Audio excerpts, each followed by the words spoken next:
ছিনতাই হওয়া সোনার অলংকার উদ্ধার করলো দুবরাজপুর থানার পুলিশ।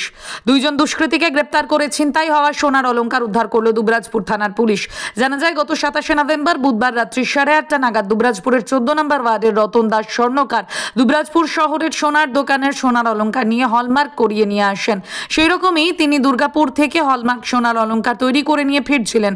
দুবরাজপুর স্টেশনে নামার পর সাইকেলে করে বাড়ি ফেরার পথে দুবরাজপুরের সেনপাড়ায় তার কাছ থেকে অজ্ঞাত পরিচয় 3 জন দুষ্কৃতী হাতে থাকা ব্যাগটি ছিনতাই করে নিয়ে চম্পট দেয়। যে বাইকে করে 3 জন দুষ্কৃতী এসেছিল সেই বাইকটি ছিল নম্বর প্লেট বিহীন।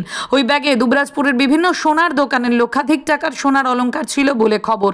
দুষ্কৃতীরা রাস্তা ভুল করায় তারা মোটর বাইক নিয়ে ঢুকে পড়ে দুবরাজপুর সবজি বাজারে এবং জনতার হাতে ধরা পড়ে যায় শেখ শরীফ এবং শেখ সুরমান নামে দুজন।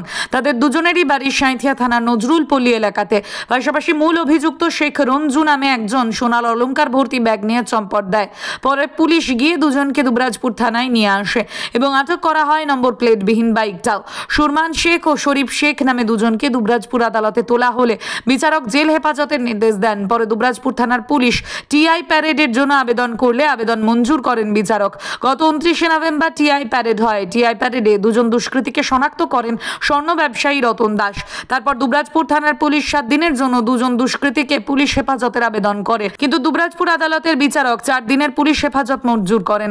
পুলিশ হেফাজতে থাকাকালীন দুজন দুষ্কৃতীকে জিজ্ঞাসাবাদ করে পালিয়ে যাওয়া অভিযুক্ত শেখ রঞ্জুর বিরুদ্ধে যথাযথ তল্লাশি চালায়। 4 ডিসেম্বর গতকাল রাত্রে সদাইপুর থানার চিনপাই পঞ্চায়েতের নারায়ণপুর গ্রামে বাড়ি থেকে ছিনতাই হওয়া সোনার অলংকারগুলো উদ্ধার করে।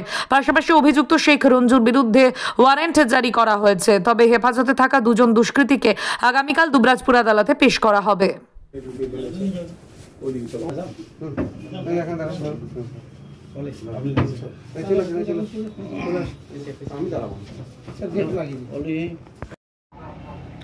নাম দুটো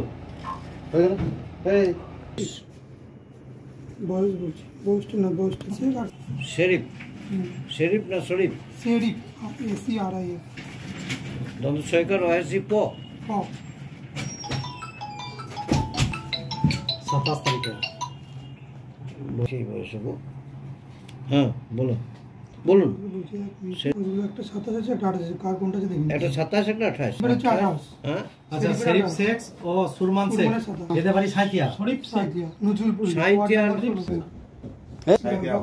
আচ্ছা তৃতীয় জনের নামটা বলা আছে। জমি বাড়ি বা ফ্ল্যাট বিক্রি করতে চান কিন্তু সঠিক ক্রেতা পাচ্ছেন না? দালালদের হাতে পড়ে সময় আর টাকা নষ্ট করছেন? স্টপ, সময় বদলেছে। বীরভূম টাইমস নিয়ে এসেছে আপনার জমি বাড়ি বা ফ্ল্যাট বিক্রির সহজ ও দ্রুত উপায়। আমাদের মাধ্যমে আপনার বিজ্ঞাপন পৌঁছে যাবে শুধু রামপুরহাট বা বীরভূমের নয়, সারা দেশের সম্ভাব্য ক্রেতাদের কাছে। বিজ্ঞাপন দিন একদম অল্প খরচে, আর দেখুন কিভাবে দ্রুত সাড়া পান। দালাল ছাড়াই সঠিক ক্রেতার সাথে সরাসরি যোগাযোগ করুন। শুধু জমি কিংবা বাড়ি নয়, আপনার ব্যবসা পণ্য বা সার্ভিসের বিজ্ঞাপন দিয়েও পেতে পারেন হাজারো মানুষের দৃষ্টি। বীরভূম টাইমস আপনার প্রচারের সেরা মাধ্যম। আজই যোগাযোগ করুন 9153893545 অথবা 9434113040 নম্বরে। বীরভূম টাইমস, কাজী সহজ সমাধান আপনার সাফল্যের সাথী।